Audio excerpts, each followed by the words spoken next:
what I would really like out of this weekend is to be more consistently available for connection with my partner. And to be able to connect under a wider range of circumstances and be more flexible around how and when I can connect under what circumstances. Your rules for connection? Or just what feels like, if something doesn't feel good, can I still connect? You know, if something isn't exactly what I want, can I still be open? You know, so I think just expanding my own window of tolerance for what and how I can connect with him. Other women relate to that? Like, I want to be more available for connection. I want to have my body and my heart more open for connection, even if the connection is I want to scratch his eyes out. Okay.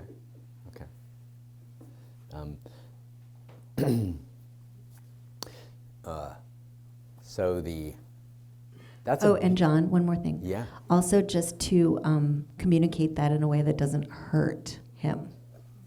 That's exactly where I was going with this. Perfect. So, all of those things everybody experiences, they experience it too. Like, wow, the Laker game's starting. But, you know, I haven't seen her all day. Right? It's the idea of like, ooh, Laker game. They're pretty good. Woman I love. They're really good. LeBron's really good this year. We traded for AD. Okay. Woman I love. Right? So there's, I mean, I'm being facetious, obviously, but there's the pull of there's the pull of nothingness that the masculine is constantly feeling.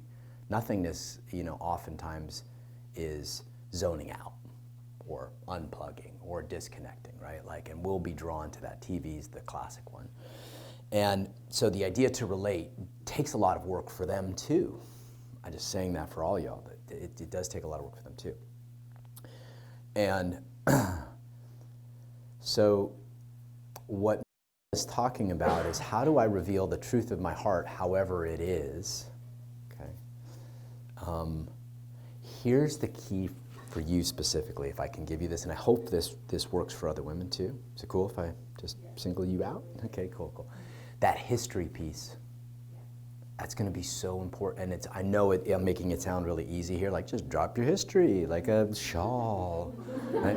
It's not fucking easy. If we could, we would, right? Drop my history. But to discern what is legitimate lack of presence or lack of trustability in the moment from your partner versus what is a residue of my childhood programming and our past, because you've been married for a long time. I happen to know you and your partner. And your past, that takes real discipline and a true devotion to love. Not to him, not to the marriage per se, but to love, right? So the reason we kind of just step into this concept of like, okay, no thought, just all sensation, responding. Now this is the key feminine piece that I want to bring, and we're going to work on this a lot this weekend. Your value as a feminine partner lies in your authentic responsiveness to his consciousness in the moment. You actually can make him, with your heart, with your body, with the thousands of kinds of communication you give, make him more grounded, present, conscious in the moment. Your value is your capacity to do that. The skill to do that takes a lot of work.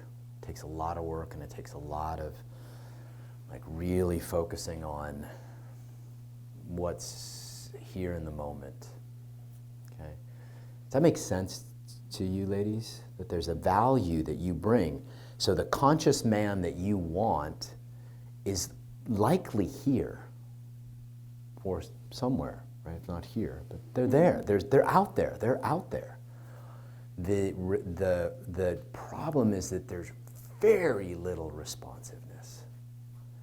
there's very little responsiveness. It's more processing, like, let me go process this, and then I'll tell him what I think. So you go and you process by yourself or with a friend who's heard your story so much and it can just basically be your yes woman.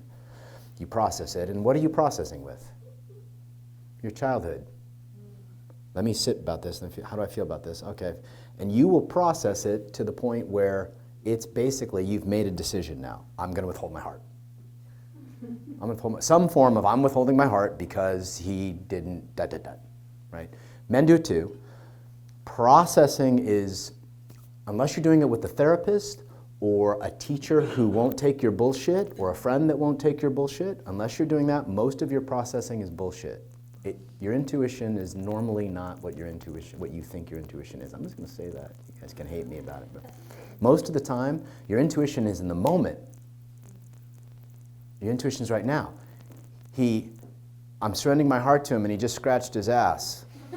Like, ah!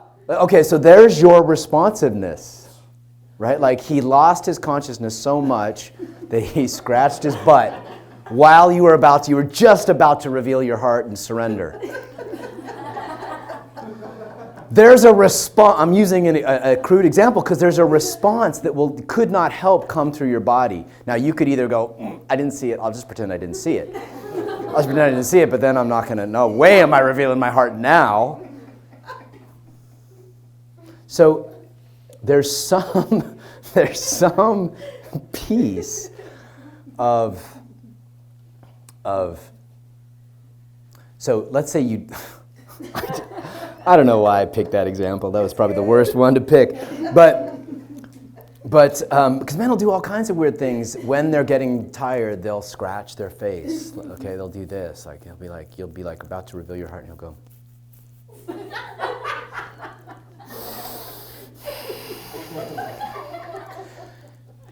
Your capacity to respond to that lack of consciousness in the moment will bring awareness to what he just did. Like, oh, she just hissed. I think Nicolette talked about the hiss. She just hissed at me. And, okay, I just did that. Okay, right. All right, so go back to it. Now, in the next moment, he took a deep breath. Right? If your response isn't, he won't know. So it's one thing to responsively point out in the moment, and I'm saying this for all the women, when you feel his consciousness wane, like the pain that causes, because it causes pain, right? It's like a pinprick, I've said before, like a pinprick. So if you reveal that in the moment, but the next moment he is present and you don't let him know, like, wow, like that, then it's very hard for him to navigate or understand why. Does that make sense? Does that make sense? Yeah. So. You know what? I'm laughing over here because, and I don't want to get too much into this, but I find that sometimes, like, we're doing the John Wineland thing, and we're playing charades. Right. Because I'm trying to show him something without using words, and it's so much easier for me to use words and just be like, I feel dropped. You know what I mean? Like, you know what I mean? Like, it's so much easier for me to do that than be like, totally. Totally. Totally. Like, I can't. Totally. I hate Totally. that charades game. Yeah. But if you do it every time you feel dropped, but then when you feel held, you do something else. Yeah. You purr at him. But I feel so limited sometimes when I can't use my words. Like, Yeah, they're good. I know. They're good. I like my words. No, most of the time they're not. I mean, more than 2 sentences. Yeah. Like- no, like one word. One word. I felt dropped. Yeah. I felt dropped. Yeah. That is cool, right? But most of the time, it's not just I felt dropped, is it? Is it, ladies? Is it, men? No. And most of the time, it's not just I felt dropped. Yeah. So. Yeah. So yeah, I'll be if hissing a you lot. need to use your words, of course. I mean, I'm being, look, I'm trying to train you guys in a form of overcompensation, right? Because the modern woman is so articulate and so capable and so able to lead and so insightful, right? You could pick his ass apart, right? You could totally, especially you've been together so long, you'd be like, oh, you do this? Oh, like, this is bullshit. Like, oh, you didn't really mean that. Or, oh, you're not breathing. Or, oh, you could pick them apart with words. Overcompensation is about taking a skill and overcompensating with nonverbal communication. And then if you bring just like a 20%, so like what's a good I felt dropped? What's what? What's a good I felt dropped expression for you? Nonverbal. Just Yeah, okay. So add I felt dropped to that. Add more? No, just add the words. Like if you say, I felt dropped right there. Right? That's a powerful combination. And I would imagine he would go, oh, you're right, I'm sorry.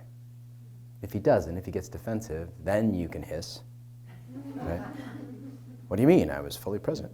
Right? So it is hard. You're right, it is hard. But the overcompensation is about retraining your body to be part of the conversation rather than just words. Thank you. Yeah.